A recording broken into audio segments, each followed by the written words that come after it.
أعوذ بالله من الشيطان الرجيم. بسم الله الرحمن الرحيم. ألف لام ميم. تنزيل الكتاب لا ريب فيه من رب العالمين. أم يقولون افتراه بل هو الحق من ربك لتنذر قوما ما أتاهم من نذير من قبلك لعلهم يهتدون. الله الذي خلق السماوات والأرض وما بينهما في 6 أيام ثم استوى على العرش ما لكم من دونه من ولي ولا شفيع أفلا تتذكرون. يدبر الأمر من السماء إلى الأرض ثم يعرج إليه في يوم كان مقداره 1000 سنة مما تعدون. ذلك عالم الغيب والشهادة العزيز الرحيم. الذي أحسن كل شيء خلقه وبدأ خلق الإنسان من طين ثم جعل نسله من سلالة من ماء مهين ثم سواه ونفخ فيه من روحه وجعل لكم السمع والأبصار والأفئدة قليلا ما تشكرون. وقالوا أإذا ضللنا في الأرض أإنا لفي خلق جديد بل هم بلقاء ربهم كافرون. قل يتوفاكم ملك الموت الذي وكل بكم ثم إلى ربكم ترجعون. صدق الله مولانا العظيم وصدق رسوله النبي الكريم ونحن على ذلك من الشاهدين والشاكرين والحمد لله رب العالمین. بزرگان محترم، برادران عزیز، تقریباً کوئی 1.25 مہینے کے بعد یہ ہمارا درس کا سلسلے کا دوبارہ آغاز ہو رہا ہے. درمیان میں اللہ رب العزت نے اپنے فضل و کرم سے حج کی سعادت کا موقع عطا فرمایا. اس کی وجہ سے یہ لمبی غیر حاضری ہوئی. اللہ رب العزت ہم سب کو وہاں کی برکتیں بھی عطا فرمائے اور جیسے قرآن کی برکتیں بھی عطا فرمائے. یہ سورۃ السجدہ یہاں سے شروع ہو رہی ہے اور یہ سورۃ السجدہ کی کل 30 آیتیں ہیں، 3 رکوع ہیں اور یہ مکی سورت ہے، یعنی ہجرت سے. یہ جو جب بھی قرآن کریم میں یہ اصطلاح استعمال ہوتی ہے کہ یہ مدنی آیتیں ہیں یا یہ مکی آیتیں ہیں، تو مکی سے مراد ہوتی ہیں وہ تمام آیتیں اور سورتیں جو ہجرت سے پہلے نازل ہوئی، اور مدنی سے مراد وہ آیتیں اور سورتیں ہوتی ہیں جو ہجرت کے بعد نازل ہوتی ہیں. بعض اس کا مطلب یہ سمجھتے ہیں کہ مکی آیتوں سے مراد ہوتا ہے جو مکہ میں نازل ہوئی اور مدنی آیتوں سے مراد ہوتا ہے جو مدینہ میں نازل ہوئی. ایسا نہیں ہے. ہو سکتا ہے مکہ میں نازل ہوئی ہوں لیکن ہجرت کے بعد ہوئی، وہ بھی مدنی کہلاتی ہے. تو یہ پوری صورت جو ہے یہ مکی ہے، یعنی ہجرت سے پہلے یہ صورت نازل ہوئی. الف لام میم اللہ اعلم بمرادہ، یہ حروف مقطعات میں سے ہے. اس کے معنی ہیں کسی کو پتہ نہیں سوائے اللہ. اس کو ہم کہتے ہیں کہ یہ متشابہات. متشابہات کا معنی ہوتے ہیں کہ 2 قسمیں ہوتی ہیں متشابہات کی. قرآن کریم میں 2 طرح کے لفظ آتے ہیں. ایک ہوتے ہیں حروف مقطعات، یہ بھی متشابہات میں سے ہوتے ہیں. الف لام میم، کاف ہا یا عین صاد، حا میم عین سین قاف. کسی کو تمام مفسرین اس کا ترجمہ لکھتے ہیں کہ اللہ اعلم بمرادہ، اللہ ہی کو اس کا ترجمہ پتہ ہے، ہمیں آپ کو کسی کو پتہ نہیں. اور بعض الفاظ کلام پاک میں ایسے آتے ہیں کہ لفظی ترجمہ تو ہمیں پتہ ہوتا ہے، معنی تو پتہ ہوتا ہے، لیکن مطلب نہیں پتہ ہوتا کہ مطلب کیا بنے گا، اس کا ہوگا کیسے. جیسے ید اللہ علی الجماعہ، اللہ کا ہاتھ جماعت پر ہے. اللہ کے ہاتھ کا کیا مطلب ہے؟ کیا میرے جیسا ہاتھ؟ عام انسانوں جیسا ہاتھ؟ نہیں، کسی کو پتہ نہیں اللہ کے ہاتھ کا مطلب کیا ہے. وسع کرسیہ السماوات والارض، یہ آیت الکرسی میں آیا تھا کہ اللہ کی کرسی وسیع ہے. کیا کرسی سے ایسی کرسی مراد؟ اللہ اعلم بمرادی. کرسی کا ترجمہ کرسی سے تو کر رہے ہیں، لیکن مفہوم اس کا کیا ہے کسی کو پتہ نہیں اللہ کے علاوہ. الرحمن علی العرش استوى، اب اللہ رب العزت رحمان اپنے عرش پر مستوی ہو گیا. عرش کا ترجمہ تو عرش سے کرتے ہیں، لیکن مطلب اس کا کیا ہے اللہ عالم، اللہ کو پتا. اور یہ بھی حکم دیا اللہ تعالیٰ نے کہ اس کے معنی کے پیچھے پڑو بھی مت، اس کے معنی پر ڈھونڈنا بھی مت. اور فرمایا کہ جو اس کے معنی پر ڈھونڈتا ہے اس کے دل میں کجی ہوتی ہے، اس کے معنی پر ڈھونڈنا بھی نہیں چاہیے. ایک مرتبہ حضرت عمر فاروق رضی اللہ عنہ کو پتہ چلا کہ کوئی آدمی ہے وہ متشابہات کے معنی میں محنت کر رہا ہے، تو حضرت عمر فاروق نے فرمایا کہ سر پہ کوڑے مارو تاکہ اس کے دماغ سے شیطان نکلے. بھائی جب اللہ کو نے منع کر دیا کہ اس کے معنی اللہ کے علاوہ کسی کو پتہ نہیں اور اس کے معنی کی تحقیق کرنا بھی درست نہیں، تو اب کسی کو کوئی حق ہی نہیں ہے اس کے معنی کو پتہ کرنے کا، نہ کوشش کرنی چاہیے نہ پتہ کرنا چاہیے. تو یہ تو جو متشابہات ہوتے ہیں ان کی دو قسمیں ہیں. ایک حروف مقطعات ہے جن کا لفظی ترجمہ ہی پتہ نہیں ہوتا کہ لفظی ترجمہ کیا ہے، اللہ کے علاوہ کسی کو پتہ نہیں. اور دوسری چیز ہے اور وہ متشابہات کے لفظی ترجمہ تو پتہ ہے، معنی پتہ نہیں، مطلب پتہ نہیں، کسی کو پتہ نہیں کہ اللہ کی ان چیزوں کی کیفیت کیا ہوگی، کیسے ہوگی، کہاں ہوگی. اللہ اعلم بمرادی یہی ترجمہ کرتے ہوئے چلے جاتے ہیں کہ مطلب اللہ ہی کو پتہ ہے، ہمیں کسی کو پتہ نہیں. الف لام میم تنزیل الکتاب لا ریب فیہ، یہ کلام پاک کا اتارنا لا ریب فیہ، اس میں کوئی شبہ کی بات نہیں، یہ رب العالمین کی طرف سے ہے. یعنی کتاب اللہ کا نازل کرنا یہ ایک شک و شبہ سے بالاتر چیز ہے کہ اللہ نے کتاب اپنی نازل کی ہے، یہ کتاب برحق ہے، اس میں کوئی شک و شبہ کی بات نہیں. کافر یہ کہتے تھے کہ یہ قرآن جو ہے یہ نبی کریم صلی اللہ علیہ وسلم نے اپنی طرف سے گھڑ لیا، اپنی طرف سے بنا لیا. ام یقولون افتراہ، کیا وہ کافر لوگ یوں کہتے ہیں کہ نبی کریم صلی اللہ علیہ وسلم نے قرآن کو اپنی طرف سے بنا لیا؟ اللہ تعالیٰ فرماتے کہ نہیں. اگر اور یہ چیلنج تو اللہ رب العزت نے پوری دنیا کو کیا کہ اگر نبی کریم صلی اللہ علیہ وسلم اپنی طرف سے قرآن کریم کو بنا سکتے ہیں تو ہم اور آپ بھی بنا سکتے ہیں، ہم بھی تو انسان ہیں نا. اللہ تعالیٰ نے پوری دنیا کو چیلنج کیا کہ تم اگر بنا سکتے ہو تو بنا کر لے آؤ. ہمیشہ کے لیے چیلنج ہے، آج تک کوئی بنا نہیں سکا ایک آیت بھی. آپ دیکھو قرآن پاک کا اسلوب ایسا ہے کہ کوئی بنا بھی نہیں سکتا. یعنی ہم یہ کہیں گے چلو جی ہماری زبان عربی نہیں، لیکن جن کی زبان مادری زبان ہے، جو بڑے بڑے فصیح و بلیغ شاعر ہیں، بڑے فصیح و بلیغ عبارتیں لکھنے والے ہیں، انہوں نے یہ نہیں کہ کوششیں نہیں کی، کوششیں پوری کی، دن رات کوششیں کی، ہار گئے ان کوششوں کے آگے. اور جب انہوں نے ایک دو آیتیں اپنی طرف سے من گھڑت آیتیں بنائی تو ان کے ساتھیوں نے ان کا مذاق اڑانا شروع کر دیا کہ یہ کیا بنایا تم نے، یہ کلام پاک کا اعجاز ہے. اللہ تعالیٰ اسی کو فرماتے ہیں کہ بل هو الحق من ربک، یہ کلام پاک یہ ایک کتاب برحق ہے تمہارے رب کی طرف سے، یہ کسی کی من گھڑت کتاب نعوذ باللہ نہیں ہے.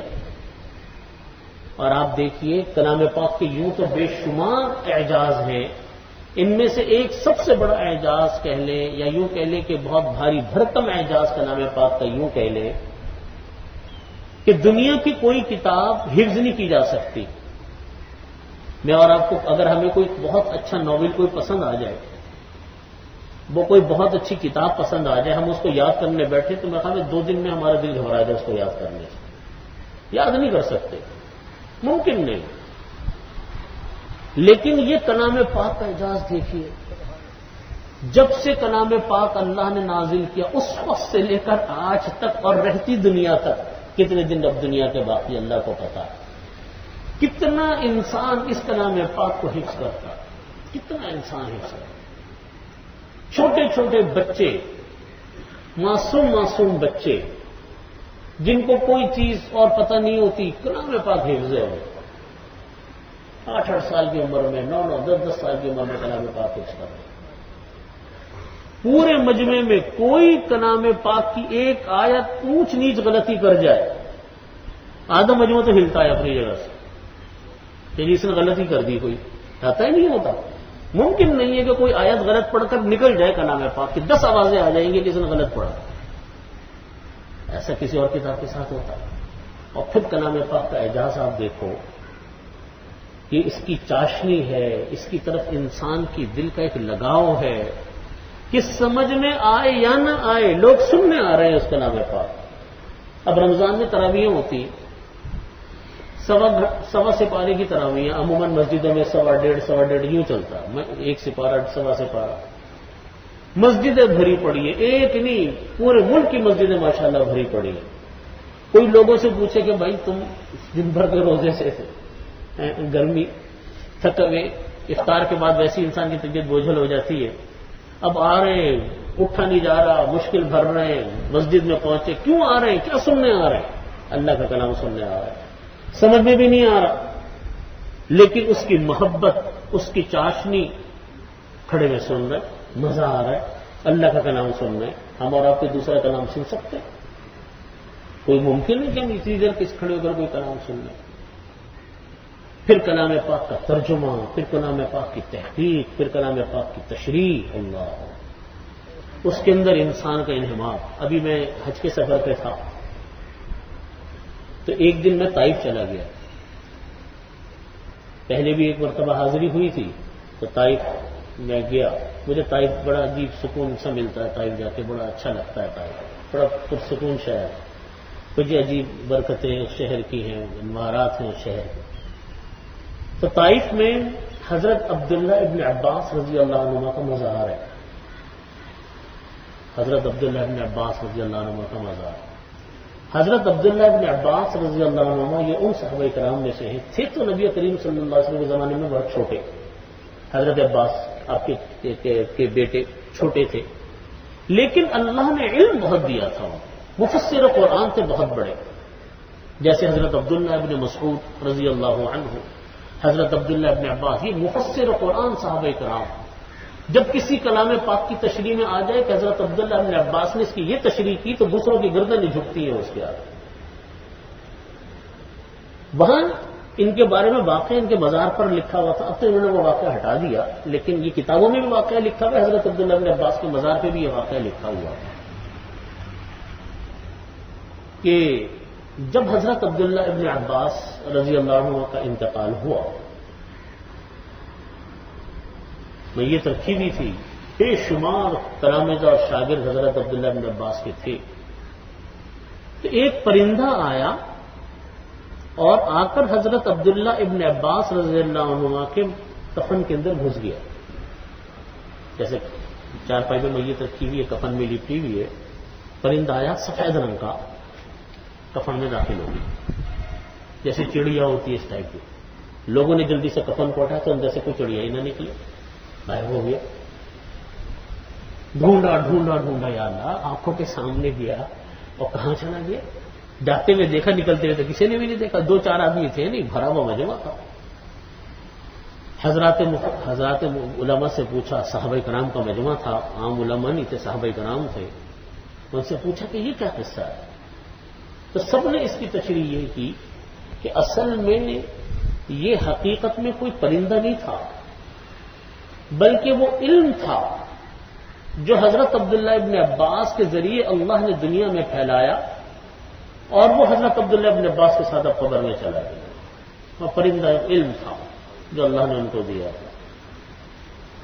یہ وہ صحابہ کرام ہیں جو صرف کلام پاک پڑھنے والے ہیں نہیں، کلام پاک کی تشریح کرنے والے، کلام پاک کے مفسر، مجتہد صحابہ کرام رضی اللہ عنہم اجمعین. اس امت کا احسان عظیم ان صحابہ کرام کے اوپر ہے جنہوں نے ہمیں کلام پاک کی تشریح کر کے بتلائی کہ اس کا یہ مطلب ہے. میں جب بھی یہ آپ کے سامنے پڑھتا ہوں بعض اوقات تو کتنی روایتیں آتی ہیں. حضرت عبداللہ بن عباس کے حوالے سے میں پڑھ کر سناتا بھی ہوں کہ انہوں نے اس کی تشریح یہ کی ہے. اور جب ان کی تشریح ہوتی ہے تو پھر اب دوسری تشریحیں پیچھے رہ جاتی ہیں. جو تشریح ان کی ہوتی ہیں وہ ہوئی آگے سمجھی جاتی ہے. اسی طرح حضرت عبداللہ بن مسعود ہیں رضی اللہ عنہ، یہ مفسر صحابہ کرام ہیں. خلفائے راشدین ہیں رضی اللہ عنہ، مفسر صحابہ کرام ہیں. ان کی تشریحات، ان کی توجیحات، یہ اللہ رب العزت نے ہم لوگوں کے لیے ایک دین کو سمجھنے کا، کلام پاک کو سمجھنے کا ایک بہترین ذریعہ اس کو بنایا.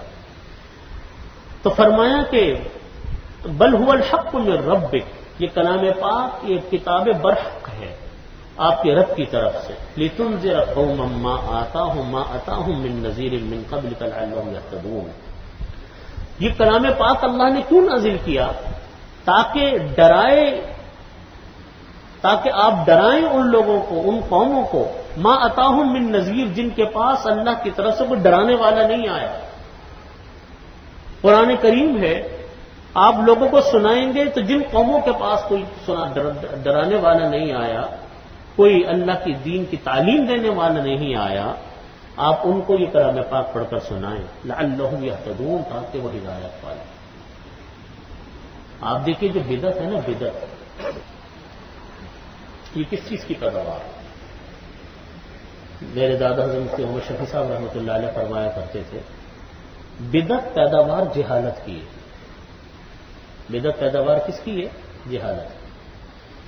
جہاں قرآن اور حدیث کا علم نہیں پہنچتا وہاں لوگ اپنی طرف سے من گھڑت طریقے بنا لیتے، اس کو دین سمجھنے لگ جاتے، حالانکہ اس کا دین سے کوئی تعلق نہیں ہوتا. کسی نے ان کو بتایا ہی نہیں ہوتا کہ دین کیا ہے، نہ انہوں نے کوئی زحمت کی دین سیکھنے کی، نہ ان کے پاس کوئی بتانے والا آ سکا. تو فرمایا کرتے تھے کہ بدعت جو ہے وہ کیا ہے؟ وہ پیداوار کس کی ہے؟ جہالت کی. اور فرمایا کرتے تھے جو جہالت ہے وہ ایسا ہے جیسا اندھیرا. اگر کسی کمرے میں اندھیرا ہو، آپ اس اندھیرے کو ختم کر نہیں سکتے. ڈنڈے مار کر آپ اندھیرے کو ختم کریں گے؟ نہیں ختم کر سکتے. چیخ چلا کر ختم کریں گے، ڈانٹ ڈپٹ کر کے ختم کریں گے، اندھیرے کو نہیں ختم کر سکتے. اس اندھیرے کو ختم کرنے کا ذریعہ کیا ہے کہ آپ وہاں پر روشنی پیدا کر دو، اندھیرا خود ختم ہو جائے گا. چاہے چھوٹی روشنی جلاؤ گے، جہاں تک وہ روشنی جائے گی اندھیرا ختم ہوگا. بڑی روشنی جلاؤ گے، بڑا دور تک اندھیرا ختم ہوگا. تو حضرت مفتی صاحب رحمۃ اللہ علیہ فرمایا کرتے تھے کہ بدعتیں پیداوار جہالت کی ہیں، اور جہالت کی مثال بالکل اندھیرے کی ہے. فرماتے کہ اس کو ختم کرنے کا طریقہ یہ ہے کہ وہاں تم دین کی اور علم کی شمع کو روشن کر دو، جہالت اور اندھیرا خود ختم ہو جائے، بدعتیں خود نہیں بڑھ جائے گی. اسی لیے علماء فرماتے ہیں کہ دیکھو قرآن پاک کی تعلیم کہیں شروع کر دو، آپ کسی گاؤں میں کر لو، دیہات میں کر لو، وہاں پر قرآن کریم کا مطلب بیان کرنا شروع کر دو. جہاں جہاں لوگ مطلب اس کا سیکھیں گے، علم حاصل کریں گے، اتنا اتنا ان کا دین اور ان کے علم کے اندر کیا ہوتی رہے گی؟ اصلاح ہوتی رہے گی، ان کے اعمال میں اصلاح پیدا ہوتی رہے گی. تو یہاں پر بھی اللہ تعالیٰ یہ فرما رہے ہیں کہ لتنذر، ہم نے کتاب برحق آپ پر کیوں بھیجی؟ تاکہ آپ لوگوں کو ڈرائیں، ایسی قوم کو ما اتاہم من نذیر، جن کے پاس کوئی اللہ کی طرف سے ڈرانے والا نہیں آیا آپ سے پہلے. لعلہم یہتدون، شاید کہ وہ لوگ راہ راست پر آ جائیں. اور یہاں نذیر سے مراد جو ہے نا، اس سے رسول مراد ہے. نذیر سے مراد کیا ہے؟ رسول مراد ہے. مطلب یہ ہے کہ قریش مکہ میں حضرت صلی اللہ علیہ وسلم سے پہلے کوئی نذیر نہیں، کوئی رسول نہیں آیا تھا. لیکن اس کا یہ مطلب نہیں ہے کہ ان کو دین کی دعوت نہیں پہنچی تھی. یہ دونوں باتیں علیحدہ علیحدہ ہیں. بعض اوقات یہ تو ہوتا ہے کہ کسی قوم میں کوئی ڈرانے والا رسول نہیں آیا، لیکن ان لوگوں کو دین کی دعوت پہنچی ہوئی تھی. تو قریش مکہ میں کوئی رسول تو نہیں آیا تھا، لیکن قریش مکہ کے پاس دعوت دین کی پہنچی ہوئی تھی. چنانچہ یہ ایک حقیقت ہے تو قرآن کریم میں واضح طور پر یہ ارشاد فرمایا اللہ رب العزت نے، وَإِن مِّنْ أُمَّةٍ إِلَّا خَلَا فِيهَا نَذِيرٌ، کوئی امت ایسی نہیں گزری جن میں کوئی اللہ کی طرف سے دعوت دینے والا اور ڈرانے والا نہ آیا. کوئی امت دنیا میں ایسی نہیں آئی. آج کل تو خیر آج کل لوگ کہتے ہیں کہ صاحب فلانا ملک ہے وہاں دین کی دعوت نہیں پہنچتی. یہ تو آئی ٹی کا زمانہ ہے, انفارمیشن ٹیکنالوجی کا زمانہ ہے, سائنس کا زمانہ ہے. یہاں تو کوئی سوال ہی نہیں پیدا ہوتا کہ ایک جگہ سے دوسری جگہ کوئی دعوت نہ پہنچی ہے. یہ تو بات اس زمانے کی ہو رہی ہے جس زمانے کے اندر کوئی ٹیکنالوجی نام کی کوئی چیز ہی نہیں تھی. اس زمانے میں اللہ نے ہر قوم کے اندر کوئی نہ کوئی ڈرانے والا بھیجا, دین کی دعوت وہاں پر پہنچی.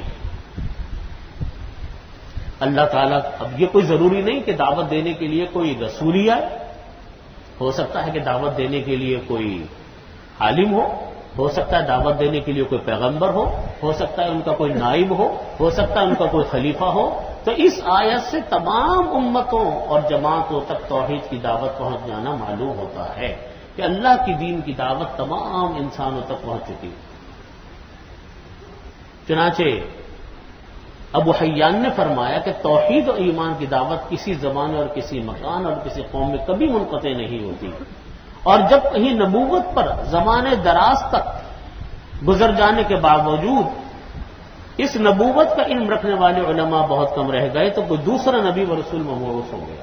یعنی یہ ہوتا نا, پہلے نبی گزرے, ان کے خلیفہ, ان کے نائبین گزرے, انہوں نے دین کا پیغام پہنچایا, اب لوگوں کے انتقال ہو گئے, ان کی تعداد کم ہو گئی, اللہ تعالیٰ نے دوسرا نبی بھیج دیا. 1,24,000 سے زیادہ انبیاء کرام علیہ الصلوۃ والسلام دنیا میں تشریف لائے جنہوں نے دین کی دعوت کی.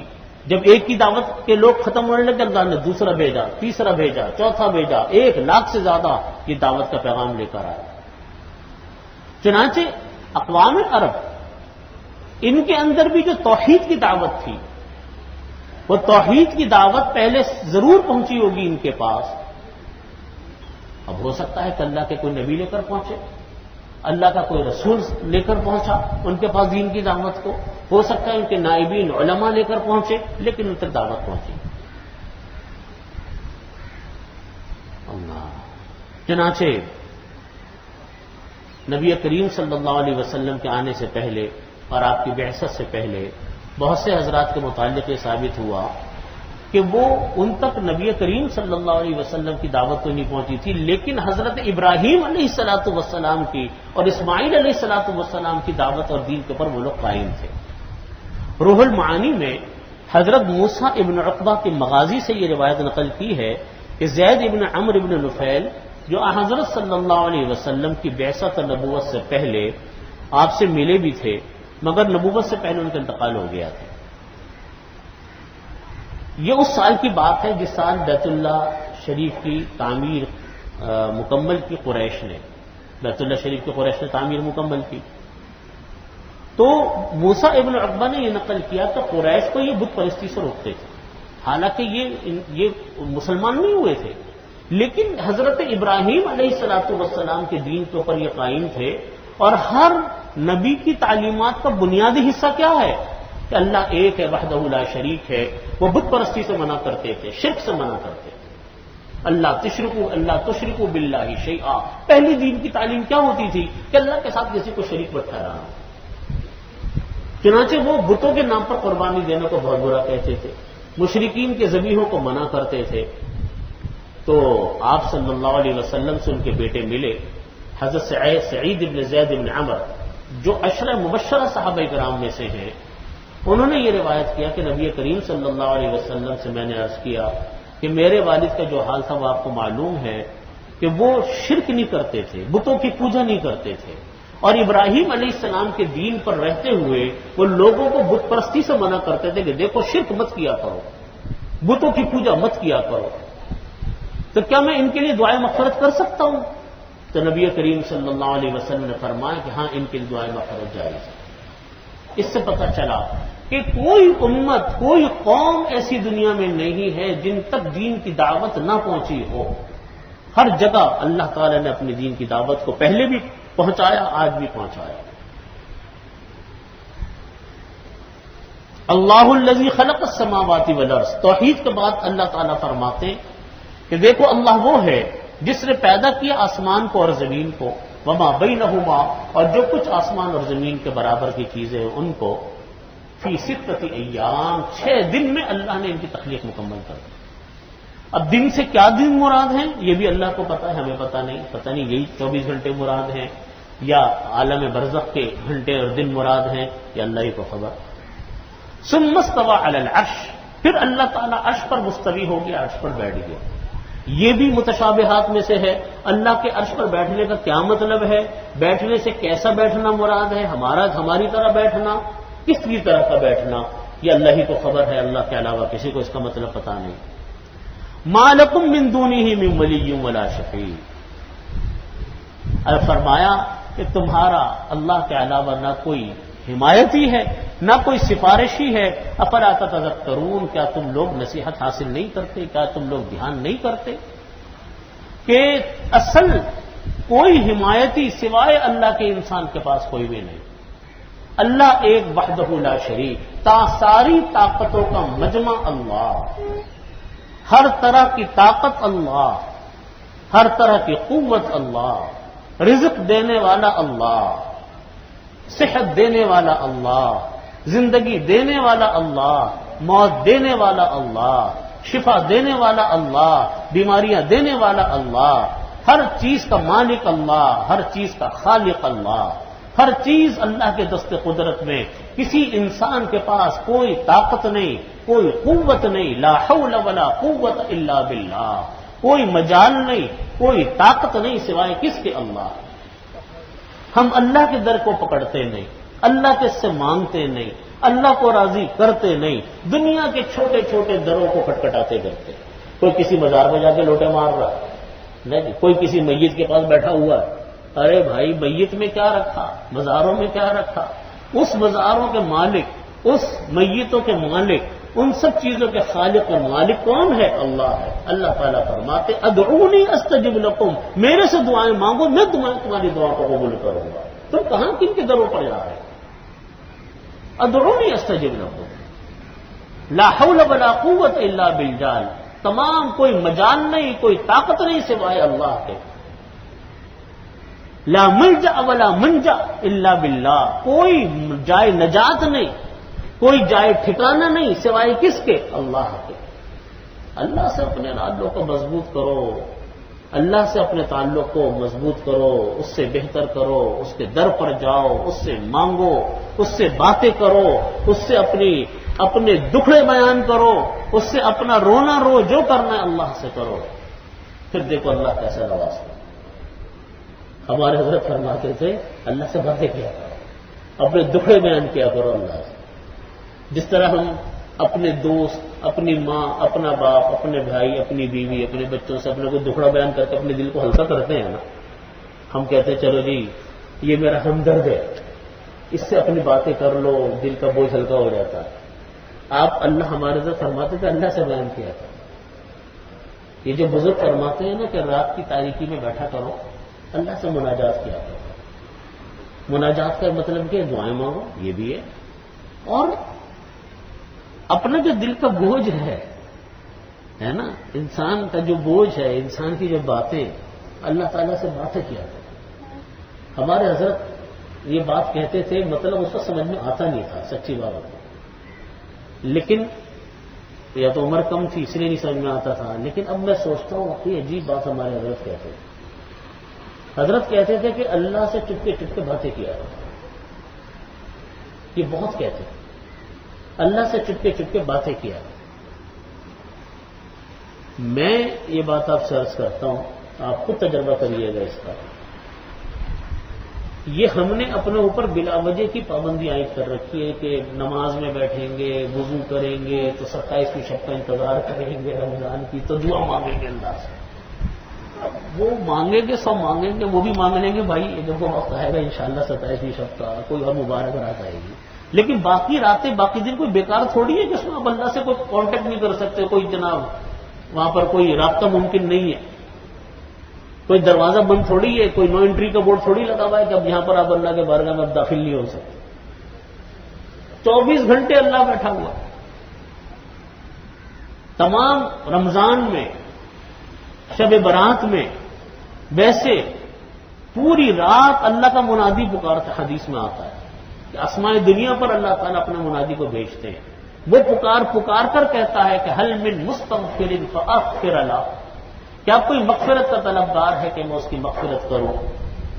وحل من مسترزق فارزق له، کیا کوئی رزق کا طلبدار ہے کہ میں اس کو رزق عطا کروں؟ وَهَلْ مِن مُبْتَلًا فَأُعَافِيَ لَهُ، کیا کوئی انسان مصیبت میں مبتلا ہے کہ میں اس کو عافیت عطا کروں؟ اللہ قضا اللہ قضا، یہ اعلان چلتا رہتا ہے حتی طلع الفجر، یہاں تک کہ فجر طلوع ہو جائے۔ اب ہمیں ہی وقت نہیں ہے بھائی، ہمیں واٹس ایپ سے فرصت نہیں، ہمیں موبائلوں سے فرصت نہیں، ہمیں فیس بک اور دنیا جہاں کے دھندوں سے فرصت نہیں، ہم کیا اللہ سے مانگیں گے؟ کیا اللہ سے لو لگائیں گے؟ دل و دماغ تو اٹکے ہوئے دنیا کی فضول چیزوں میں، تو خود اپنا تعلق ہمارا کمزور، ہم اپنا تعلق کو کمزور کر رہے ہیں۔ یہ میں تو کہتا ہوں کہ یہ جو واٹس ایپ اور یہ موبائل ہے، یہ بھی ایک وبال جان انسان کے لیے بن چکے۔ ابھی میں نے جیسا اس کے اللہ رب العزت نے حج کا موقع دیا، آپ یقین مانیں اتنا دل دکھتا تھا، روضے اقدس پہ کھڑے ہوئے ہیں۔ اب بتاؤ، دنیا کا سب سے اعلیٰ اور ارفع مقام وہ ہے جہاں نبی علیہ الصلوۃ والسلام کا جسد اطہر زمین کے اوپر لگا ہوا، وہاں کھڑے ہوئے اپنی ویڈیو بنا، وہاں کھڑے ہوئے اپنی سیلفیاں بنا۔ ارے میرے بھائی، کہاں کھڑے ہو؟ سوچو تو صحیح۔ یہ تو خدا کا شکر ادا کرتے کرتے ختم ہو جاؤ کہ اللہ نے ہمیں یہاں پہنچا دیا، یہاں اللہ نے حاضری کا موقع دے دیا۔ یہ وقت سارا سیلفیوں میں برباد ہو رہا ہے، وہاں ویسے بھی کھڑے نہیں ہونے دیتے، رش بے تحاشا ہوتا ہے، پورا وقت کوئی سیلفی بنا رہا ہے، کوئی ویڈیو بنا رہا ہے، کوئی یوں کر رہا ہے۔ کہاں کھڑے ہیں؟ کس مقام پر کھڑے ہیں؟ میدان عرفات میں کھڑے ہیں، ایک ایک لمحہ سونے سے تولے جانے کے قابل لمحہ، پتہ نہیں کبھی موقع ملے دوبارہ کہ نہ ملے۔ کس کس طرح انسان پہنچتا ہے، کیسے کیسے پاپڑ بیل کر پہنچتا ہے، کتنا خرچہ وقت نکال کر پہنچتا ہے۔ کوئی ویڈیو ہے، کوئی اپنے بھائیوں سے باتیں کر رہا ہے کہ دیکھو جی میں ادھر کھڑا ہوا ہوں، میں یوں کر رہا ہوں۔ خدا کے بندو، اپنی مغفرت کا سوچو، اپنی دعاؤں کا سوچو۔ یہ وقت ان فضول کاموں کے اندر برباد کرنے کے نہیں ہے۔ یہاں اللہ نے پہنچا دیا، حدیث شریف میں فرمایا، یوں تو بے شمار فضائل ہیں۔ حدیث شریف میں حج کی تکمیل ہوتی ہی میدان عرفات سے، فرمایا کہ الحج المبرور لیس لہ جزاء الا الجنہ، حج مقبول کی جزا سوائے جنت کے کچھ بھی نہیں۔ فرمایا کہ جتنے دن، نبی علیہ الصلوۃ والسلام فرماتے، جتنی اللہ رب العزت دوزخ سے نجاتیں، دوزخ سے رہائی اس میدان عرفات کے دن کرتے ہیں، اتنی پورے کبھی بھی نہیں کرتے۔ وہاں پر جناب یہ سیلفیاں، یہ واٹس ایپ، یہ ویڈیو اور یہ تصویریں، ایک مصیبت، ایک عذاب۔ تو ہمارا تعلق تو بھائی ان واٹس ایپ سے ہو کر رہ گیا، ان فیس بکوں سے اور پتہ نہیں کون کون سے گروپوں سے ہو کر رہ گیا۔ اللہ سے کیا لو لگائیں گے؟ ہمارے بزرگ اسی لیے فرماتے ہیں کہ راتوں کو اٹھو، بیٹھو، خالی ہو کر اللہ کی بارگاہ میں بیٹھو، اللہ سے اپنا دکھڑا بیان کرو، اللہ سے اپنا رونا رو، اللہ سے اپنی باتیں مانگو، اللہ سے جو دل میں تمہارے پریشانی ہے، جو تم کسی سے کہنا چاہتے ہو، وہ اللہ سے کہہ دو۔ پھر دیکھو اللہ تمہارے قریب نہیں آتا۔ اللہ تعالیٰ فرماتے ہیں کہ میں تمہاری شہ رگ سے زیادہ قریب ہوں، لیکن ہم دور ہو رہے ہیں، اللہ دور نہیں ہو رہا، ہم دور ہو رہے ہیں اللہ سے۔ تو اللہ رب العزت سے مانگے انسان، مانگنے کی عادت ڈالے انسان۔ ہمارے حضرت فرماتے تھے کہ دیکھو اللہ سے چپکے چپکے باتیں کرو، اپنا تعلق اپنے رب سے مضبوط کرو، اپنے تعلق اپنے رب سے بڑھاؤ۔ یہ تعلق رب سے بڑھتا کس طرح ہے؟ دعاؤں سے بڑھتا ہے، اللہ سے مانگنے سے بڑھتا ہے، اللہ کے سامنے گڑ گڑانے سے بڑھتا ہے، اللہ کے سامنے سجدہ ریز ہونے سے بڑھتا ہے، اس سے یہ تعلق بڑھتا ہے۔ جب انسان کا تعلق اللہ تعالیٰ سے بڑھتا ہے، پھر اللہ تعالیٰ انسان کے مرحلوں کو بھی آسان فرماتا ہے، دنیا اور آخرت کی خیر اللہ تعالیٰ اس کو عطا فرماتا ہے، دنیا اور آخرت کی خیر اس کو عطا فرماتا ہے۔ یدبر الامر من السماء الى الارض، اللہ تعالیٰ فرماتے ہیں کہ اللہ تعالیٰ وہ ہے جو تدبیر سے اتارتا ہے، آسمان سے کام جو اللہ تعالیٰ نازل فرماتا ہے وہ تدبیر کے ساتھ ہوتا ہے۔ ہر چیز اللہ تعالیٰ کی تدبیر کے ساتھ، الٹ ٹپ نہیں ہے، ہر چیز اللہ نے طریقے کے ساتھ بنائی ہوئی ہے۔ اب ہم کہتے ہیں کہ جی اچانک ایسا ہو گیا، اچانک ایسا ہو گیا، یہ اچانک میں اور آپ کہتے ہیں، یہ مجھے اور آپ کو اچانک لگتا ہے. اللہ تعالیٰ کے لیے کوئی چیز اچانک نہیں ہوتی. اللہ تعالیٰ کے نزدیک ہر چیز تدبیر کے ساتھ ہے. ہم کہتے ہیں کہ جی میں جا رہا تھا، مجھے فلاں آدمی کی تلاش تھی، اچانک وہ آدمی سامنے آ گیا. ارے وہ اچانک مجھے اچانک لگ رہا ہے اس لیے کہ میرے لیے وہ اچانک ہے، لیکن اللہ کے لیے اچانک نہیں ہے. اللہ کے لیے سب کام کیسا ہے؟ یہ تدبیر کے ساتھ. یہ سب کام تدبیر کے ساتھ. میں ابھی حج پہ تھا، میں ایک صاحب کو جانتا بھی نہیں تھا، وہیں شناسائی ہوگی، شاید وہ جانتے ہوں گے، واللہ اعلم. مدینہ طیبہ میں ملاقات ہوئی، پھر مکہ مکرمہ میں ملاقات ہوئی. حرم شریف کی چھت پر ہم بیٹھے ہوئے تھے، تو مجھ سے کہنے لگے کہ آپ کو کوئی کام ہو تو مجھے بتائیے. میں نے کہا کوئی ایسا کام نہیں ہے. کہنے لگے کہ آپ کی ٹانگ میں تکلیف تھی. میری ٹانگ میں کافی دنوں سے تکلیف چل رہی ہے. میں نے کہا جی ہے. کہیں میرے یہاں پر ڈاکٹر ہیں، میں ان کا آپ کو پتہ بتا دوں. میں نے کہا میرا تو علاج چل رہا ہے ڈاکٹر صاحب سے، مدینہ طیبہ کے ایک ڈاکٹر ہیں. کہہ رہے پھر بھی آپ ایسا کریں، ڈاکٹر کا پتہ نوٹ کر لیں. میں نے کہا چلو. ہم ماشاءاللہ ایک اچھے بڑے خاندان کے کافی لوگ تھے اپنے گھر کے. میں نے کہا چلو ڈاکٹر کا پتہ ہو سکتا ہے کسی کو کوئی بیماری ہو جائے، کوئی مسئلہ ہو جائے. انہوں نے اسی وقت ڈاکٹر کا نمبر بھی مجھے دیا اور ڈاکٹر صاحب سے میری بات بھی کروا دی. پاکستانی ڈاکٹر تھے، وہاں کے ایک ہاسپٹل میں ہوتے تھے، بڑے اچھے طریقے سے میرے پہچانتے تھے، طالبان آپ لوگوں کو بھی جانتے تھے. میں نے ڈاکٹر صاحب سے کہا کہ میں نے کہا ڈاکٹر صاحب انہوں نے آپ سے تعارف کروا دیا، ہم 18 آدمی ہیں حج پہ، تو ہو سکتا ہے کہ کوئی ضرورت پیش آ جائے آپ کی. کہیں گے نہیں، آپ میرے نمبر نوٹ کر کے رکھیں. اب دیکھیے میں اس کو کہتا ہوں تدبیر، یہ ہے تدبیر اللہ کی. اب نمبر نوٹ کر لیے، میں نے سوچا شاید ضرورت کیا پڑے گی، کوئی الحمدللہ سب ٹھیک ٹھاک تھے. اب اللہ کا کرنا ہوا کہ اگلے دن سے ایک کو بخار، تو دوسرے کو بخار، تو تیسرے کو نزلہ، اس کو کھانسی، اس کا گلا خراب ہو گیا، یہ ہو گیا، چکر شروع ہو گیا. اب مجھے یاد ہے کہ وہ ڈاکٹر صاحب کو اس نے پتہ دیا تھا، میں ان سے رابطہ کروں. ان ڈاکٹر صاحب سے رابطہ کیا، انہوں نے کہا میرے پاس ہاسپٹل میں آ جائیں. اب جس کو بخار ہو، جس کا گلا خراب ہو، اس کو لے کر چلے جاتے. وہ بیچارے دوائیاں دیتے، بڑی محبت سے ملتے. سب کے کو اللہ نے شفا بھی دے دی، بخار ہوتے رہے، ٹھیک ٹھاک ہوتے رہے. تو میں یہ سوچ رہا تھا کہ دیکھو یہ ہے یدبر الامر، یہ ہے یدبر الامر. میرے سے کوئی پوچھے تو میں تو کہوں گا کہ اچانک ایک صاحب مل گئے تو انہوں نے مجھے ڈاکٹر کا پتہ بتا دیا. وہ اچانک میرے لیے اچانک ہے کہ واقعی مجھے اچانک وہ ایک صاحب مل گئے. لیکن اللہ نے یہ ایک ترتیب بنائی. اللہ کو بتاتا کہ ان کے ہاں جتنے لوگ آئے ان میں سے کچھ لوگ بیمار ہونے والے ہیں. ہم انجان لوگ کہاں کہاں مارے مارے پھرتے، دوائیاں کون کون سی اپنی الٹپ دیتے. تو اللہ نے ایک ترتیب بنا دی. اللہ تعالیٰ فرماتے کہ میرا ہر کام تدبیر کے ساتھ ہے. ہر انسان کا سلسلہ علیحدہ ہے. یعنی یہ نہیں ہے کہ میرے ساتھ جو اللہ کا معاملہ ہے وہ آپ کے ساتھ بھی ہو، آپ کے ساتھ بھی وہی ہو. آپ کے ساتھ الگ ہوگا، آپ کے ساتھ الگ ہوگا. آپ کے حالات الگ ہیں، میرے حالات علیحدہ ہیں، آپ کے حالات علیحدہ ہیں. آپ کا خاندان کا مزاج کچھ اور ہے، آپ کے خاندان کا مزاج کچھ اور ہے، میرے خاندان کا مزاج کچھ اور ہے. سب کے حساب سے اللہ نے تدبیر بنائی ہے.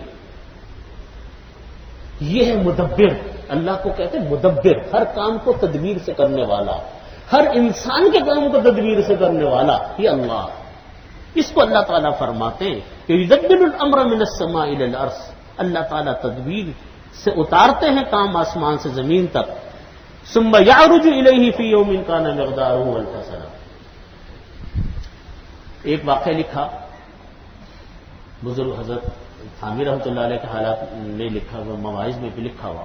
حضرت نے لکھا کہ اللہ، یعنی موضوع بات حضرت یہ بیان فرما رہے تھے کہ دیکھو ہر انسان کو اللہ نے جو کچھ دیا، اس انسان کو اپنے معاملات میں راضی برضا رہنا چاہیے.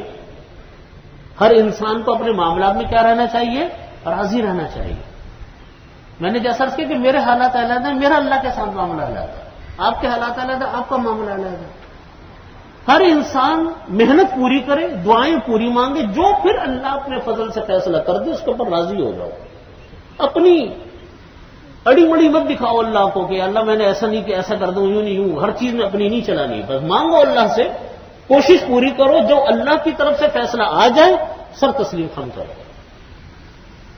حضرت نے اس کے اوپر لکھا کہ ایک آدمی تھا، اس نے حضرت خضر علیہ السلام سے یہ کہا کہ آپ کو اللہ کے اتنے مقرب بندے، آپ یہ میرے لیے دعا مانگے کہ جو میں چاہوں اللہ تعالیٰ میرے ساتھ ویسا کر دے. جو میں چاہوں اللہ تعالیٰ میرے ساتھ ویسا کرے۔ حضرت خضر علیہ السلام نے فرمایا کہ بھائی دیکھو یہ کام تو اللہ کے نبیوں کے ساتھ بھی نہیں ہوا کہ جو چاہا وہ ہو گیا، کوئی کام ان کی مرضی کے ہوئے، کوئی کام ان کی مرضی کے نہیں ہوئے۔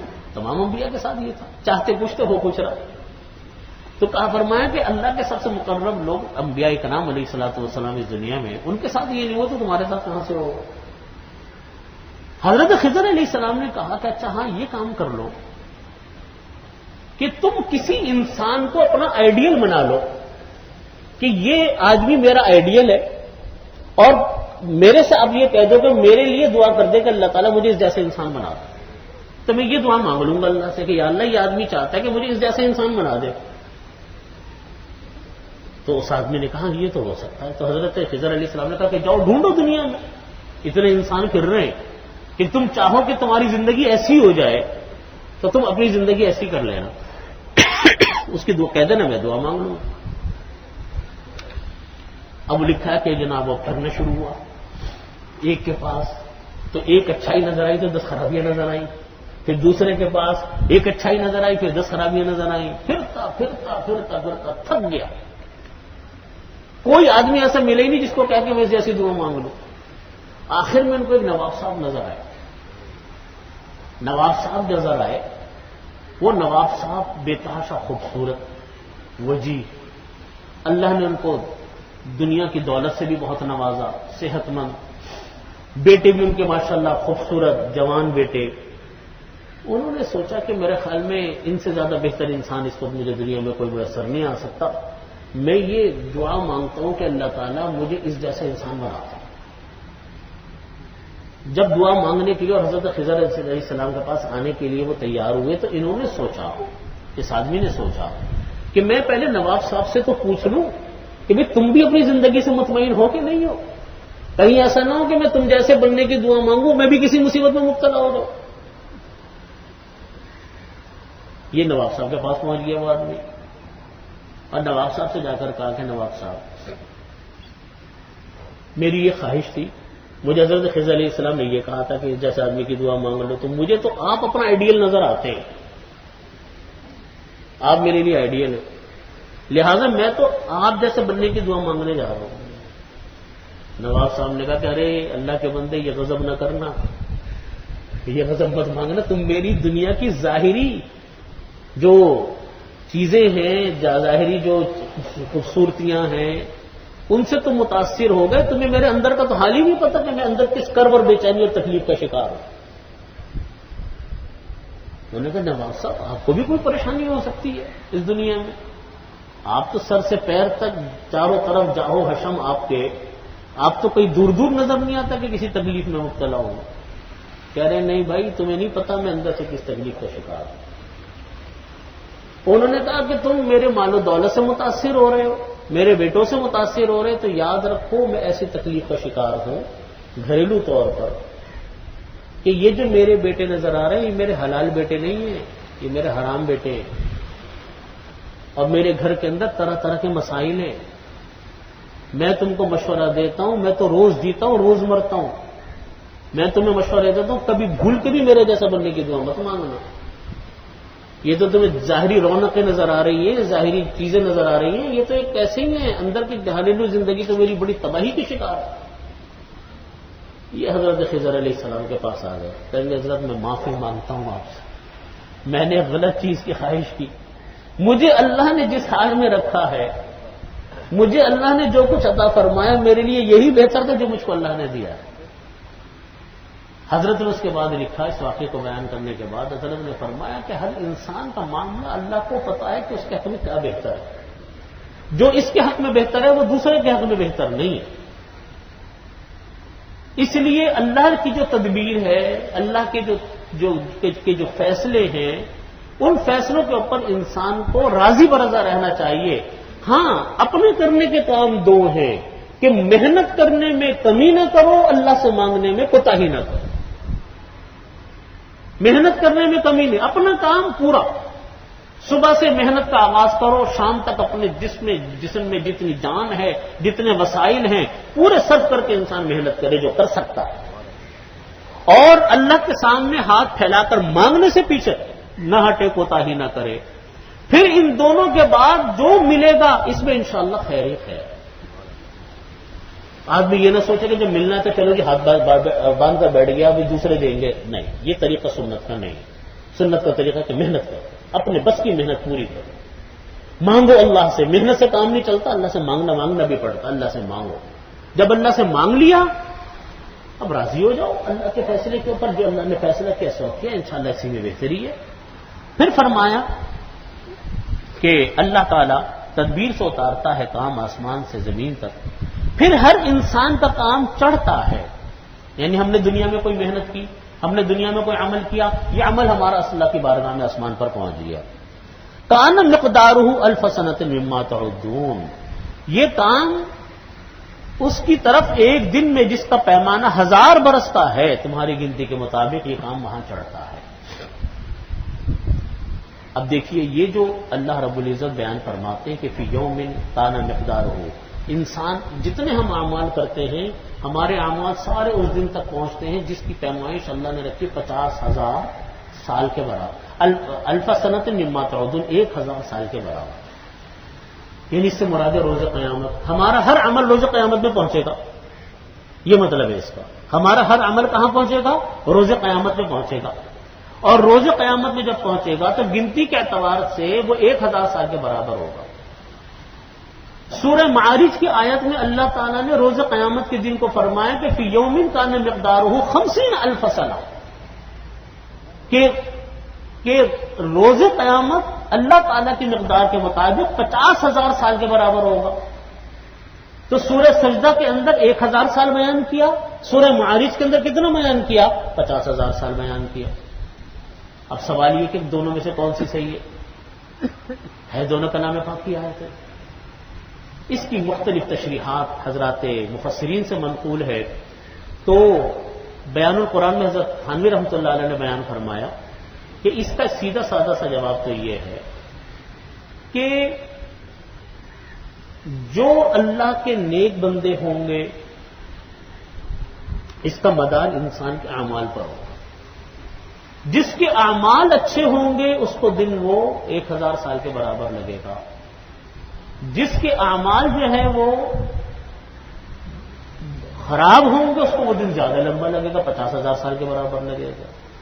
ہوتا ہے نا کہ جب ہمارے پاس بہت خوشی کے دن آتے ہیں، مزے کے دن آتے ہیں، ہم کہتے ہیں پتہ نہیں دن کہاں چلے گئے. دن تو وہی 24 گھنٹے ہیں نا. ہم کہتے ہیں کہ یہ مہینہ پلک جھپکتے میں گزر گیا. پلک جھپکتے میں تو نہیں گزرا، اپنی رفتار سے گزرا. اور خدا نہ خواستہ ان دنوں میں کوئی تکلیف آ جائے تو وہ ایک دن ایسا لگتا ہے کہ 1 مہینے کے برابر ہو گیا. تو حضرت تھانوی رحمۃ اللہ علیہ نے فرمایا کہ یہ جو 2 مقداریں بیان کی گئی ہیں کہ یہ روز قیامت کا دن 1000 سال کے برابر ہوگا، اور سورہ معارج میں فرمایا کہ روز قیامت کا دن 50,000 سال کے برابر ہوگا، یہ انسان کے اعمال کے مطابق ہوگا. جو نیک لوگ ہوں گے ان کو 1000 سال کے برابر لگے گا، اور جو زیادہ گناہگار ہوں گے ان کو 50,000 سال کے برابر لگے گا. کتنا بڑا دن ان کو لگ رہا ہوگا. چنانچہ حضرت نے یوں لکھا کہ اس دل کے ہولناک ہونے کے سبب یہ ان لوگوں کو بہت دراز محسوس ہوگا، اور یہ درازی بمقدار اپنے ایمان و اعمال کے اعتبار سے ہوگی. جو بڑے مجرم ہیں ان کو زیادہ، جو کم ہیں ان کو کم محسوس ہوگی. یہاں تک کہ جو دن بعض کو 1000 سال کا معلوم ہوگا وہ دوسروں کے نزدیک 50,000 سال کا ہوگا. جب گناہ زیادہ ہوں گے، پریشانیاں ہوں گی تو دن گزرے گا ہی نہیں.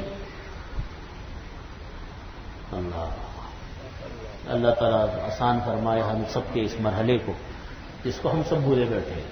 ہم سمجھتے ہیں کہ صرف سننے کی باتیں ہیں، ہم کتابوں میں پڑھتے ہیں سنتے ہیں، یہ ہوگا نہیں.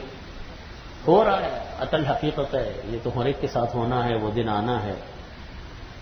اللہ اکبر فرمایا. اور بعض حضرات نے فرمایا کہ سیدھا سا جواب دے دو بھائی کہ دونوں مقداریں اللہ نے بیان کی، ہمیں نہیں پتا کہ اس کا کیا مطلب ہے، متشابہات ہے. چنانچہ میں نے کہا تھا ابن عباس، حضرت عبداللہ ابن عباس نے اس آیت کی تشریح اس طرح کی جن کا بھی میں نے آپ کو واقعہ سنایا. حضرت عبداللہ ابن عباس فرماتے ہیں کہ ہما یومان ذکرہما اللہ تعالی فی کتاب اللہ اعلم بہما واکرہ ان اقول فی کتاب اللہ ما لا اعلم. اتنی بڑی بات کی ہے، اتنے بڑے امام نے اتنی بڑی بات کی. کہا کہ بھائی یہ 2 دن ہیں جن کا ذکر اللہ نے اپنی کتاب میں کیا، اور اللہ ہی ان کی حقیقت کو جانتا ہے. میں اس کو برا سمجھتا ہوں کہ قرآن میں وہ بات کہوں جس کا مجھے علم نہیں، قرآن میں وہ بات کہوں جس کا مجھے علم نہیں. کہا کہ اللہ نے 2 دن کی مقدار بیان کی، ایک 50,000 ایک 1,000 سال. یہ 2 دن ہیں، مجھے اس کا علم نہیں ہے، اور میں برا سمجھتا ہوں کہ جس کا علم میرے پاس ہو اس کو میں بیان کروں.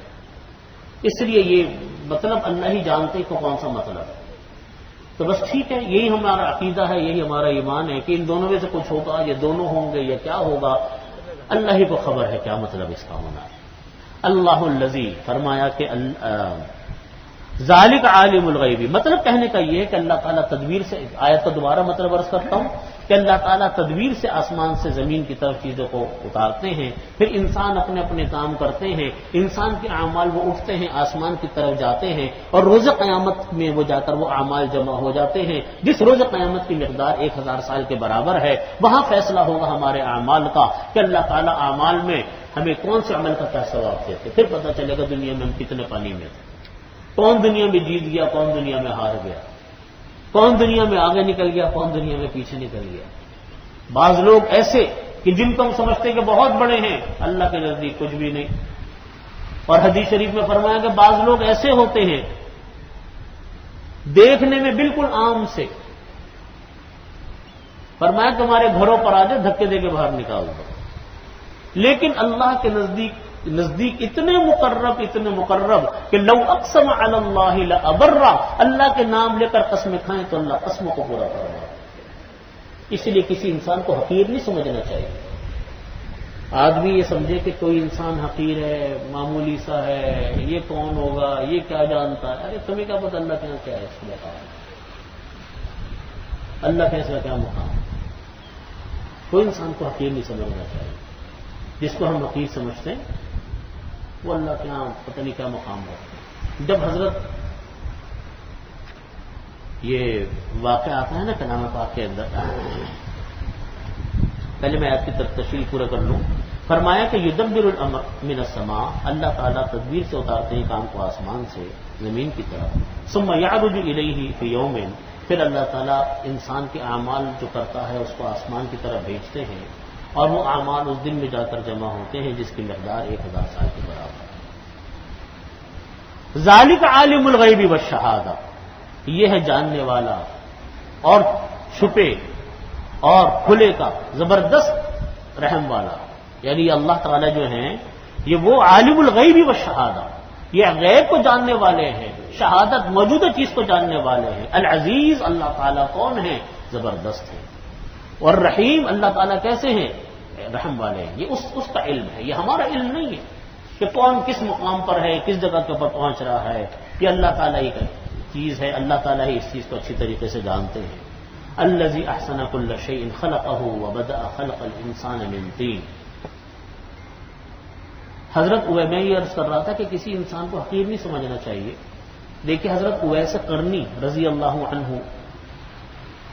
یمن کے رہنے والے، قبیلہ قرن کے رہنے والے، جب انہوں نے نبی کریم صلی اللہ علیہ وسلم کو لکھا کہ یا رسول اللہ، میں آپ کی خدمت میں آنا چاہتا ہوں، لیکن میرے ساتھ مسئلہ یہ ہے کہ میری ماں بیمار ہے اور کوئی اس کا دیکھ بھال کرنے والا ہے نہیں. دل چاہتا ہے کہ آپ کی خدمت میں حاضر ہو کر، اسلام تو قبول کر چکے تھے، میں صحابیت کا شرف حاصل کر لوں. صحابی، امت کے سب سے نیک لوگ، رضی اللہ عنہم ورضوا عنہ، اللہ ان سے راضی، اللہ وہ اللہ سے راضی. اصحابی کالنجوم بأیہم اقتدیتم اہتدیتم، میرے صحابہ ستاروں کے مانند ہیں، جس کی اقتدا کرو گے ہدایت پا جاؤ. خیر القرون قرنی ثم الذین یلونہم ثم الذین یلونہم، بہترین لوگ میرے زمانے کے لوگ ہیں، پھر اس کے بعد والے تابعین، پھر اس کے بعد. اتنی فضیلت صحابہ کرام کی، اتنی فضیلت. تو انہوں نے کہا کہ میرا دل چاہتا کہ وہ صحابیت کا شرف حاصل کروں آپ کی خدمت میں آ کر، لیکن میری ماں بیمار ہے، میں کیا کروں؟ نبی کریم صلی اللہ علیہ وسلم نے فرمایا کہ تم مت آؤ، مت آؤ، اپنی ماں کے پاس ان کی خدمت. کتنا بڑا فیصلہ تھا. اب ان کی بھی تابعداری دیکھیں آپ کہ زیارت نبی سے محروم ہو رہے ہیں ماں کی خدمت کی وجہ سے. حضرت عمر فاروق رضی اللہ عنہ وہ نہیں آئے، حضرت اویس قرنی رضی اللہ عنہ. انتقال سے پہلے نبی کریم صلی اللہ علیہ وسلم نے حضرت عمر فاروق سے فرمایا کہ دیکھو ایک شخص ہے یمن کا، قبیلہ قرن کا، جس کا نام اویس ہے. اگر میرے بعد وہ جب بھی کبھی تمہاری اس سے ملاقات ہو تو اس سے اپنی مغفرت، اپنے لیے مغفرت کی دعا کروانا. کس کو کہہ رہے ہیں؟ عمر فاروق رضی اللہ عنہ اجمعین، جو خود اپنے کانوں سے سن چکے تھے کہ عمر فی الجنہ، عمر تم جنتی، عشرہ مبشرہ، خلیفہ ثانی. اگر میرے بعد کوئی نبی ہوتا تو عمر ہوتے.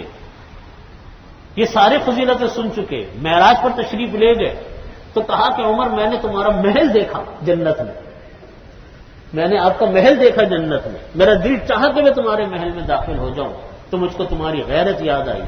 حضرت عمر فاروق رضی اللہ عنہ یہ سن کر رونے لگے، پر فرمانے لگے اغار علی کا یا رسول اللہ، یا رسول اللہ کہ میں آپ کو غیرت دلاؤں گا. اتنا جلیل قدر اونچے درجے کا صحابی. ان کو فرمایا کہ اپنے لیے مغفرت کی دعا کریں. وہ ایسے کرنے سے صحابہ کرام کیا اور حضرت عمر فاروق کیا انتظار میں رہے. ہر سال حج کا موقع آتا، دنیا کے لوگ آتے، آپ پوچھتے تھے کہ یہ یمن کے قرن کا کون آدمی ہے، کون ہے کون ہے. ایک مرتبہ آپ نے کہا کہ بھئی سارے حاجی بیٹھ جائیں، صرف یمن کے لوگ کھڑے ہو جائیں. حضرت عمر فاروق کا دور خاتمہ تھا. سب پھر آپ نے فرمایا کہ قبیلہ یمن کے سارے لوگ بیٹھ جائیں، قبیلہ قرن کے لوگ کھڑے ہو جائیں. قبیلہ قرن کے لوگ کھڑے ہو گئے. پھر آپ نے ان کے علاقے کا نام لیا کہ باقی سارے لوگ بیٹھ جائیں، ان کے علاقے کے لوگ کھڑے ہو جائیں. وہ کھڑے ہو گئے. پوچھا تم میں ایک آدمی ہوا ایسے، وہ کہاں ہے؟ کسی نے کہا جی وہ تو ایسے ہی سا آدمی تھا. انہوں نے کہا وہ ایسے ہی سا آدمی نہیں تو تم ایسے ہی سا آدمی، وہ کہاں ہے وہ بتاؤ. کہنے لگے وہ اپنا اونٹ چرانے عرفات کے میدان میں گیا ہوا ہے. حضرت عمر فاروق نے ایک دو صحابہ کرام کو لیا اور کہا کہ چلو عرفات کے میدان اس کو ڈھونڈتے ہوئے، اس کو کہاں ہے ہوئے. اب لے کر نکلے عمر فاروق رضی اللہ عنہ عرفات کے میدان میں، ڈھونڈ کے پتا چلا کہ جی یہاں پر ایک آدمی اونٹ چلا رہا ہے. اس سے جا کر پوچھا کہ کیا نام ہے آپ کا؟ تو وہ بات ہی نہ سیدھے منہ کرے، ذرا طبیعت ان کی ایسی سی ہوگی. انہوں نے نام بتایا، کہا کہ دیکھو میں عمر ہوں. پھر ان کو ہوا کہ تو امیر المومنین ہے. پوچھا کہ تمہارا نام کیا ہے؟ انہوں نے بتایا اویس ہے. پھر آپ نے ساری بات ان کو بتائی کہ اسی طریقے سے جب پتہ چل گیا کہ ہاں یہ اویس قرنی رضی اللہ عنہ ہے تو رکھ دو. تو آپ نے کہا کہ میرے لیے مغفرت کی دعا کرو. حضرت علی صاحب تھے رضی اللہ عنہ. انہوں نے کہا کہ امیر المومنین میں آپ کے لیے دعا کروں گا. دعا تو آپ میرے لیے کریں، آپ امیر المومنین ہیں، خلیفہ ثانی ہیں، نبی کریم صلی اللہ علیہ وسلم کے ساتھ سائے کی طرح آپ رہتے تھے. آپ نے پھر ان کو پورا واقعہ بتایا، کہا کہ آپ نے مجھ کو نصیحت کی تھی، میں تو تم سے اپنی مغفرت کی دعا کروانا، کرو میرے لیے مغفرت کی دعا. تو انہوں نے مغفرت کی دعا مانگی. کسی کو میں بات عرض کرتا ہوں کہ کسی کو ہم سمجھتے ہیں کہ عام سا انسان ہوگا، اللہ کی بارگاہ میں پتہ نہیں کیا مقام ہوگا. کسی نہ انسان کو حقیر سمجھنا چاہیے، نہ کسی انسان کو چھوٹا سمجھنا چاہیے، نہ کسی انسان کو کمتر سمجھنا چاہیے. میں نے جیسا عرض کیا نا کہ اللہ کے نبی صلی اللہ علیہ وسلم فرماتے ہیں کہ بعض لوگ ایسے ہوتے ہیں کہ آپ ان کو بات نہ کرو، ان کو گھروں سے نکال دو. لو اقسم علی اللہ لابرہ، اللہ کا نام لے کر قسمیں کھائیں تو اللہ قسموں کو پورا فرما دے. ہم لوگ صرف ظاہری حالت کو دیکھ کر اچھے برے کے فیصلے کرتے ہیں، حالانکہ انسان کے اعمال کا مدار تو انسان کا قلب ہے، انسان کا دل ہے. وہ کتنا نیک ہے، وہ کتنا تقوی والا ہے، وہ کتنا اللہ سے ڈرنے والا ہے، کون انسان اللہ کا کتنا مقرب بندہ ہے، یہ پتہ نہیں ہوتا، یہ نہیں پتا ہوتا. اس لیے ہمیشہ کبھی کسی کو چھوٹا نہ سمجھو، کسی کو حقیر نہ سمجھو. ہمیشہ حضرت تھانوی رحمۃ اللہ علیہ نے اپنے مواعظ میں لکھا، باقی ایسی سونے سے تولے جانے والی بات ہے. حضرت نے اپنے مواعظ میں لکھا کہ جب میں کوئی بات بیان کرتا ہوں، وعظ کرتا ہوں، تو اس پورے مجمع میں اپنے آپ کو میں سب سے زیادہ حقیر تر سمجھ رہا ہوتا ہوں۔ کہہ رہے کوئی بھی مجمع ہو، کیسا مجمع کیوں نہ ہو، جب میں بیٹھا ہوتا ہوں یا کسی بھی حال میں ہوتا ہوں، میں یہ سمجھتا ہوں اپنے اعمال اخلاق کے لحاظ سے میں سب سے کم تر درجے کا ایک انسان ہوں۔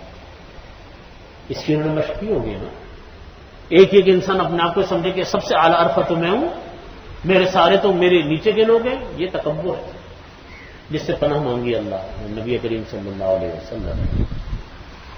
بس چلے اتنا ہی رہنے تو دعا فرمائے اللہ اللہم صلی علی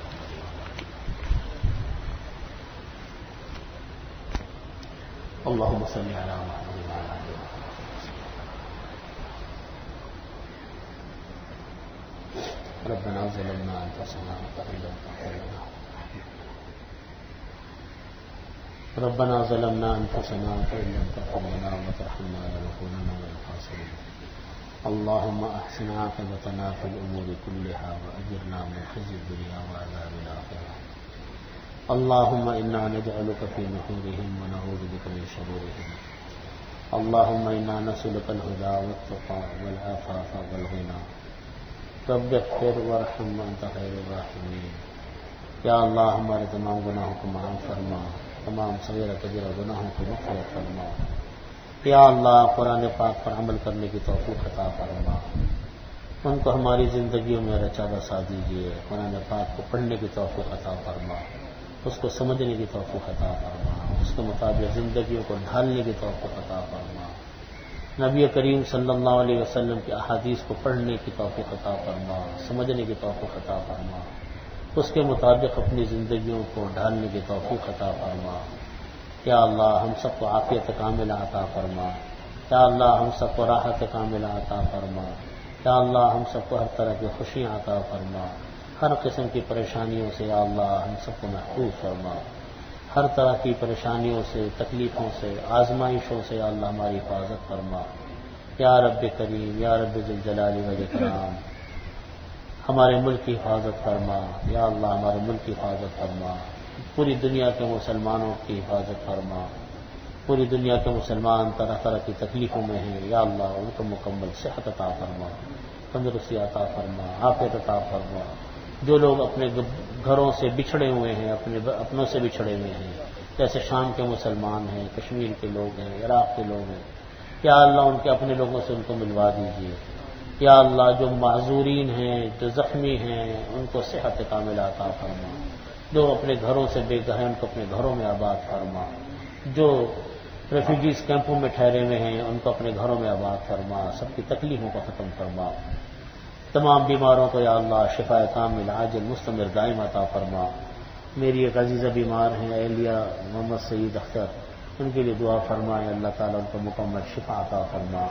میری بڑی تائی ہیں، ہسپتال میں داخل ہیں، ان کی صحت بہت خراب ہے، ICU میں ہیں، دعا فرمائے اللہ تعالیٰ ان کو مکمل صحت عطا فرما، تندرستی عطا فرما۔ اور بھی جہاں جہاں جس کے گھر میں جو تکلیف ہے، پریشانی ہے، یا اللہ سب کی پریشانیوں کو ختم فرما، اپنی عافیت عطا فرما، ہر قسم کی بیماریوں سے، آزمائشوں سے، تکلیفوں سے ہم سب کو محفوظ فرما۔ اللہم صلی علی محمد وعلی آلہ